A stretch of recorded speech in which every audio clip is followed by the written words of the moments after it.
Thanks to our international contacts, my office has also independently verified the apprehension of Cassandra Leong and Alice Guo's sibling Sheila Guo. We commend the Indonesian authorities for their decisive action in upholding the law and maintaining security. This is a promising development and a testament to our collective efforts. This goes to show how human trafficking facilitated by POGOs is a regional problem that needs a regional, even global solution.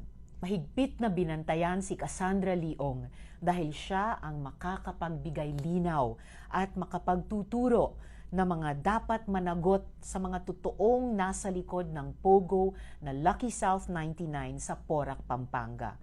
Ano nga ba ang kinalaman niya kina Alice Guo, Harry Roque at iba pa? Sino ang nagpupuslit sa kanya at sa kapatid ni Alice Guo para makalabas sa bansa?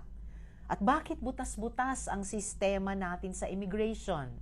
Naniniwala ako na masasagot lahat yan sa ating susunod na hearing. Inaasahan ko rin ang pagdalo ni Cassandra Leong at Sheila Guo sa ating hearing sa Martes.